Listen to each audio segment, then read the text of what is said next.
Hello and welcome to another video on my YouTube channel. My name is Joris and today I am here with a video about how dividends can give yourself a raise. So if you want a raise, you have a couple of options. You can either ask your boss that you receive more wage, or you can change jobs. So you can go to another job that pays out more wage, or you have also the option to give it to yourself. And how are you going to do that? Well, first you need to budget, then you need to try to save money, and then you need to invest that money into a good dividend paying stock or ETF. Every bit you invest towards a dividend paying asset, this is going to give you a pay raise. So for example, you have ENG. I'm going to post a short tomorrow about ENG. I started a new series in the short section with Dreaming of 5000. It's going to be my 20th short in this series. So if you haven't seen them already, check them out. If you have seen them, let me know what you think about them. But let's go on with the example. So ENG is paying out 1.22 euros, actually 1.221 euros per year, and they have a cost per share of 22.64 euros.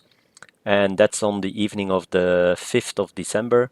So for every 22.64 euros you invest towards ENG, you will receive 1.22 euros. That is a yield of 5.39%. So if you invest 100 euros, you will give yourself a 5.39 euros pay raise. Or if you invest 222.69 euros into ENG, you will give yourself an average pay raise of 1 euro per month. And this is really nice, of course. And you know my rule of 300, in which I state that if you invest 300 Swiss francs in an asset that gives you a dividend yield of 4% or more, that you will receive on average 1 Swiss francs per month.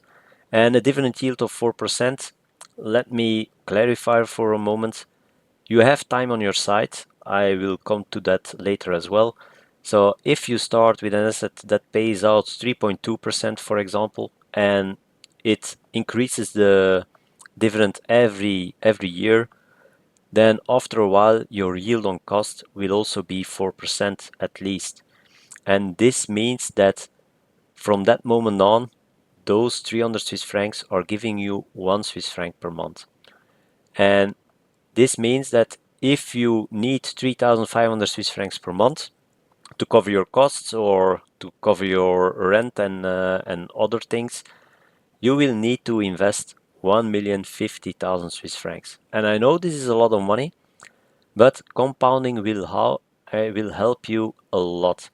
So it doesn't need to be the whole amount that you need to invest, 1,050,000.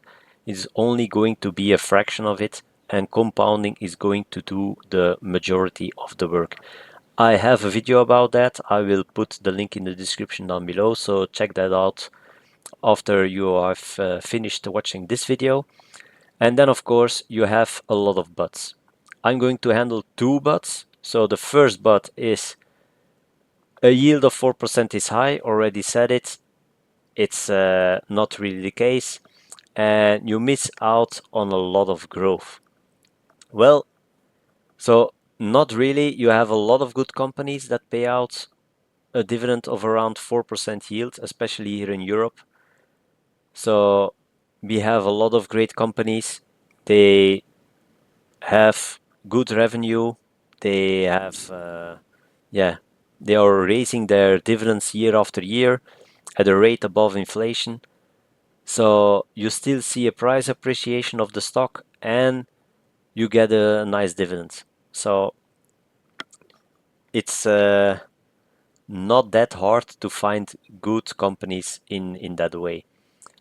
And if you are far from retirement, you can even pick growth stocks that aren't paying dividend yet, or you can pick dividend growth stocks and they will then keep increasing their dividends really fast at a dividend CAGR of around 10-15%.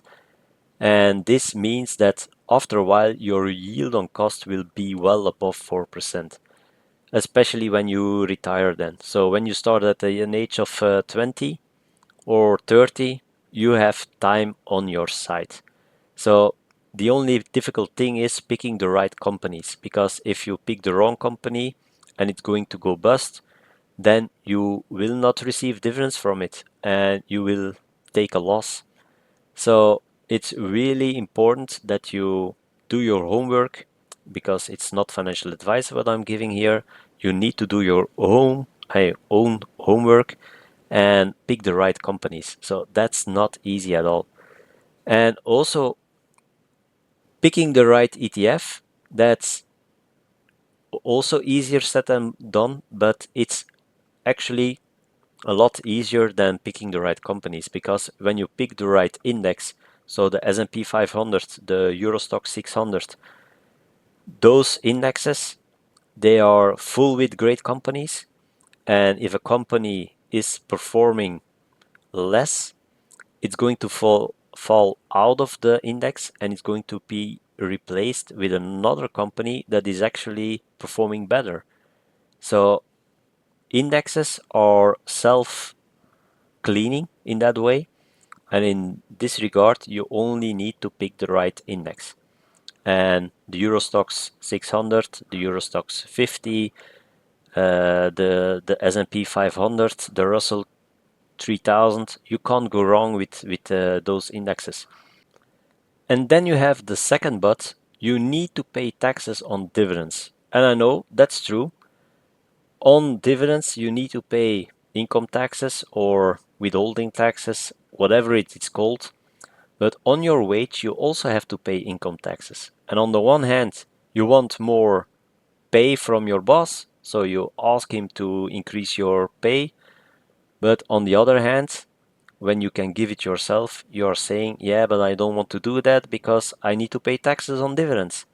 I believe that's a bit strange and it's a bit hypocritical as well. And here in Switzerland, it's actually pretty straightforward. Dividends are considered as income, so they are also taxed as your normal income. And in this regard, I really like the rule here in Switzerland.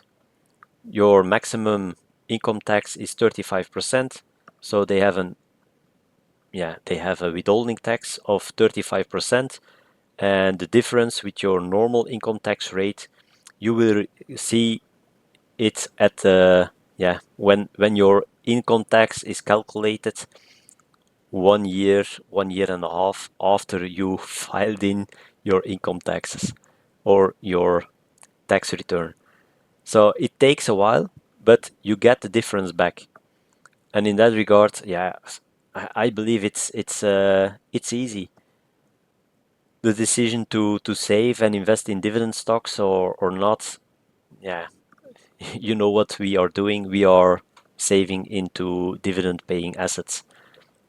Sometimes in some countries, dividends are taxed less than normal income from a job, and sometimes it's the other way around. Here in Europe, in the European continent, it's all over the place. So do your own research. It's not financial advice. I don't know all the rules. I know the rules in Belgium. I know the rules in Switzerland, but I don't know the rules, for example, in Ireland.